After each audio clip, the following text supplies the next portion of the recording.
el abuso sexual infantil. Exactamente, porque es un tema del que se habla mucho y a la vez eh, termina siendo un tabú en muchas familias y termina siendo un sufrimiento para gran parte de la sociedad. Así que me parece que es importante de Sí, abordar. yo creo que es un tema, como vos decís, sobre el que se habla mucho en los medios de comunicación. No sé si intrafamiliarmente se aborda este tema, porque como es un tema tabú, muchas veces uno prefiere no abordarlo, ¿no? Con la familia. Claro, porque tienen que ver con lo que es la sexualidad y eso hace que, digamos, sea muy difícil de hablar, sobre todo en familias como muy conservadoras, y hace referencia a la sexualidad de los niños. Entonces, como venimos diciendo, la sexualidad es algo que constituye al ser humano desde el momento en que nace. Los niños son seres sexuales. Ahora estamos hablando de una situación en particular donde esa sexualidad es violentada. Bien, y no es Que fácil, Ana Paula, no es fácil identificarlo, ¿no? Porque viste que muchas veces salen las noticias que un padre, un tío, alguien cercano, alguien del entorno, violó o abusó durante muchos años, ¿no?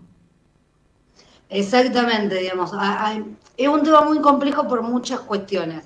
O sea, como para empezar, vamos a plantear que, o sea, uno habla de abuso sexual dentro de lo que es el maltrato infantil, que es una categoría más amplia de violencia hacia las niñeces, y, digamos, es porque ocurre dentro del campo de la sexualidad, ocurre porque hay una diferencia de poder, hay una asimetría, hay uno que está sometiendo al otro, no hay posibilidad de consentimiento cuando alguien está ejerciendo el poder sobre el otro. Y, eh, y por eso es importante esto de remarcar respecto de la escucha de los chicos, porque esto, como vos decís, no hay un síntoma único que nos diga si el chico tiene esto o la chica, hay maltrato infantil, hay abuso infantil. Son un conjunto de síntomas o de manifestaciones que van haciendo que el chico pueda ir expresando esto, pero no hay algo que de una nos diga que hay maltrato infantil. Claro, son señales que a veces las advierte un docente o alguien que es ajeno a la familia, un profesional, un psicólogo. Totalmente, porque digamos, en esto que vos decías muy real, muchas veces se da dentro de lo que es el ámbito familiar. Entonces tiene que ver con las características que el abusador también tiene y que no solo siempre es el niño la única víctima de la situación.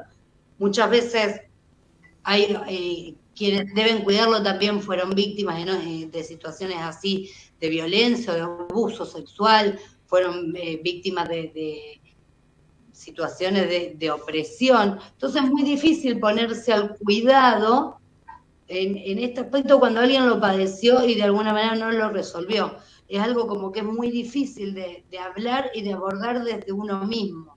Sí, Entonces hace muy difícil el cuidado al respecto de lo mismo. Y eh, esto que vos decías, el cuidador al ser, el abusador al ser muchas veces alguien de la familia, es alguien a quien un otro le tiene plena confianza. en la mayoría de los casos, ¿no? En los abusos sexuales infantil es siempre alguien del entorno familiar. La mayoría de los casos sí.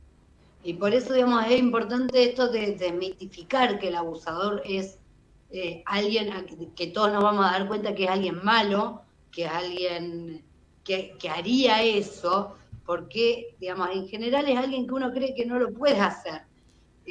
Se crea como un entorno donde el abusador goza de cierto prestigio para poder acceder a ese niño, ya sea desde la confianza, desde un vínculo tierno de cuidado o de una manera más desconsiderada donde no tiene en cuenta, digamos, más que manipular el cuerpo de ese niño para obtener placer. Claro, y Entonces, Ana Paula, también es difícil identificar al abusador, ¿no? Porque no hay un estereotipo o no hay rasgos característicos que permitan encasillar, ¿no? O definir el perfil de un abusador. O sea, cualquiera puede serlo, ¿no? Por eso siempre uno se sorprende a veces cuando ve las noticias y a lo mejor es un médico prestigioso o un profesional. Totalmente, por eso es esto que decía, esto de que hay que abrir los campos de escucha y de confianza con los chicos. Por eso también, digamos, yo siempre remarco tanto la importancia de la ESI, donde, digamos, bueno, que la escuela sea otro lugar donde el chico pueda sentir confianza para hablar y expresar sus sentimientos, me parece que es totalmente válido si el chico tiene en su casa una situación nociva, algo que no es saludable y no lo puede hablar. Claro. ¿Qué es importante? Gracias a la implementación de la ESI, ¿no? También se han descubierto muchos casos. Exactamente, porque digamos, el abusador juega con que el niño no sabe qué está pasando ahí. Lo plantean como un Eh, juego, muchas veces lo plantean como un juego. Exactamente, precisamente la marca de que algo es malo la da el abusador cuando pone en juego la amenaza de que eso es algo que no hay que contar. Si no es algo que hay que contar, ahí digamos eso se puede empezar a vislumbrar como algo malo. Siempre hablando de chicos un poco más grandes, porque en chicos más chiquititos esto es muy difícil, o sea, tiene mucho que ver con la etapa de desarrollo en la que está el chico. Claro, y muchas veces también los niños denuncian y la madre tal vez no le cree y bueno, eso pasa muchas veces también, ¿no? Se niegan a ver la realidad que los circunda. Es tan horrible, ¿no? Que uno prefiere negar esa realidad. Exactamente, esa es una de las principales razones porque es muy difícil de escuchar eso. La realidad también es que es muy difícil de tratar y es muy bajo el porcentaje de niños, niñas y niñas que pueden hablar al respecto. Pero bueno, también tiene que ver con una cuestión narcisista eh, de la ubicación de no lo pude cuidar. Fui un mal padre, una mala madre porque no pude ponerme en esa situación de protección. Pero bueno, es importante por eso hablar de esto para que cuando uno le pase pueda estar atento. Y que ese es un momento a partir de que uno descubre, ya sea porque el niño lo relata o por alguna sospecha, algún síntoma físico que aparezca, algún síntoma psicológico que a uno le dé la pauta que el nene o la nena no está como siempre, digamos, donde hay algo que le hace ruido, ahí tiene que empezar a crear espacio de diálogo, de confianza, de poder no preguntar directamente, sino poder darle espacio al chico para decirle, mira, veo que estás triste, veo que estás mal, pasa algo, querés hablar con alguien. Esto de abrir el espacio de diálogo y en caso de que a uno lo tome por sorpresa, porque creo que nadie está preparado para escuchar una revelación de esta índole, empezar a tener presente el momento que está ocurriendo, que es el momento de empezar a cuidar, aunque uno sienta que no haya cuidado. A veces, Ana Paula, no es fácil interpretar las señales, supongo que en la mayoría de los casos, por eso hay gente que ha sido víctima de abuso sexual durante tantos años, ¿no? Totalmente, digamos, como te decía, no hay algo que nos indique a esta persona está siendo abusada, sino que hay distintas cuestiones que uno puede ir viendo. Algunos indicadores como para tener en cuenta, digamos, cuando un chico cuenta, digamos, algo relacionado con la actividad sexual que no es propio de su edad, digamos, un chico que pueda hacer un relato o expresar una actividad sexual genital, no es lo usual que tenga un conocimiento de eso. Por ejemplo, es una expresión como bastante llamativa. Y después cuestiones que tienen que ver con el desenvolvimiento del chico en la escuela, con su capacidad de relacionarse con el otro, con la posibilidad de confianza que tienen crear vínculos eh, con los mayores, con los padres. Por eso, o sea, no hay un síntoma y no hay algo que vos veas en tu hijo y que te determine a decir, sí, le está pasando esto.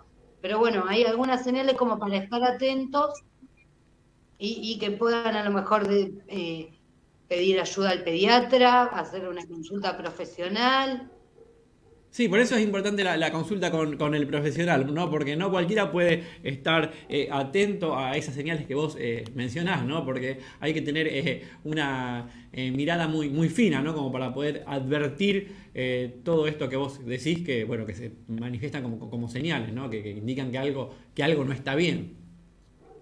Sí, pero como en cualquier situación, digamos, cuando estamos hablando, no sé, cuando alguien ve que su niño no está como siempre y juega, y a lo mejor va y le toca la fiebre, y le da la sensación de que tiene fiebre, ¿qué hace? Lo lleva al médico. En situaciones así es lo mismo. Cuando uno ve que durante un tiempo prolongado un niño, una niña no se está comportando de la manera usual, es importante también comentar eso con el pediatra a lo mejor va a sugerir una consulta con un psicólogo, si uno cree que es necesaria directamente la consulta con el psicólogo también la puede pedir. Esto de poder estar atento, y esto que te decía antes, bueno, a ver, cuando un chico relata, ya desde ese momento hay que empezar a cuidarlo, a darle valor a esa posibilidad que tuvo el chico de expresarse, porque no es fácil y hay gente a la que le lleva años. ¿Por qué pasa esto? Porque, digamos, uno no está preparado para elaborar esa situación que está viviendo. Entonces hay como un detenimiento en el proceso de constitución subjetiva. Y uno no puede hablar de algo que está frenado, de algo que uno todavía no interiorizó. Bien, y también en esto juega un papel importante el grooming, ¿no? Esto del acoso virtual. Totalmente. Por eso lo que hablamos siempre, la tecnología está buena, pero los chicos no se crían solo, tienen que haber adultos acompañando. No es fácil, hoy es completamente, digamos, invasiva la presencia de la tecnología y es esto de poder eh, crear suficiente, digamos, por decirlo de alguna manera, confianza en entrar en una relación donde el chico puede decir, che, me escribió esto y esto me parece raro. Sí. Porque tampoco podemos pretender que los papás estén 24 horas atrás de las pantallas que miran los chicos, pensando a lo mejor ya en chicos más grandes de 12, 13 años. Porque un nene de 4, 5, 6, uno puede ver qué hace. Pero uno de 12 no puede estar controlando completamente e incluso tampoco es saludable porque es parte de su intimidad. Por eso es ponerle mucho al vínculo y mucho a esto de la prevención de todo esto. Tiene que ver con construir vínculos donde se pueda hablar. Porque como hablamos siempre, en el mundo pasan cosas malas y nadie está exento. Pero bueno, si hay un otro que acompaña y apoya, si da confianza para que se pueda hablar de ciertas cosas, es como que se da el pie para que haya un espacio un poco más cuidado. Claro, Y, qué y importante esto que vos decís de que se genere la confianza, ¿no? Porque eso es lo que después permite que uno pueda tener a alguien con quien contar, ¿no? En una situación como esta, tan difícil. exactamente, porque digamos, o sea, no podemos poner a los chicos y a las chicas en burbujas de cristal y que no se relacionen con nadie. Pero sí tenemos que brindarles ciertas herramientas para que puedan pedir ayuda y ser escuchados en una situación que están incómodos, que puedan aprender a escuchar su cuerpo cuando no les gusta estar en algún lugar o cuando alguien le hace una caricia incómoda y que puedan, a lo mejor no decirle a la persona, porque un niño decirle un no a un adulto no es fácil, pero sí a su mamá y a su papá, no me dejen con tal, o tal me acarició así y a mí no me gusta, Claro. aunque sea un abrazo de saludo diario. Si al chico no le gusta, hay que respetar porque es su cuerpo. Claro, yo supongo que un abuso sexual debe ser algo que te trauma para toda la vida, ¿no? De lo que no sanás más. A ver, sanar es muy difícil plantearlo así en tema de sanar o no, porque ¿hay un olvido de esa situación? No, no hay un olvido. Pero sí, digamos, como todas las cosas que nos pasan en la vida, uno puede convivir con eso, puede eh, Aliviar, incorporarlo a su alivia. historia como algo malo que le pasó y poder, digamos, construir más herramientas a partir de eso, que no sea un sufrimiento constante. Es muy difícil, pero sí, digamos, hay posibilidades de salir adelante, digamos. Bien, hay que seguir entonces militando a favor de la ESI, ¿no? Educación sexual integral en todas las escuelas. Exactamente, y también que las familias se puedan implicar en eso, en esto de que decíamos, bueno, construyamos también en la casa espacios donde los chicos puedan ser libres al hablar de cosas que tienen que ver con la sexualidad, con cosas del cuerpo, con cosas que los incomodan. eh, y esto que hablábamos, la ESI da la posibilidad de que chicos que en la casa no se hablaría de eso nunca por cuestiones personales de la familia que está compuesta o por cuestiones religiosas, puedan escuchar estas otras cosas en un espacio y puedan sentir que hay cosas que a lo mejor en algunos lugares que les dicen que están bien, a alguien que les está haciendo mal, ellos puedan pensar que se tienen que correr de ahí y puedan buscar ayuda. Sí, hay que cambiar todo eso porque venimos de una sociedad en la que prevalecía el de eso no se habla. Exactamente, bueno, hay que empezar a hablar de todas esas cosas y es la mayor prevención que podemos hacer. Digamos, es como muy chica en relación a la violencia que ocurre durante un abuso.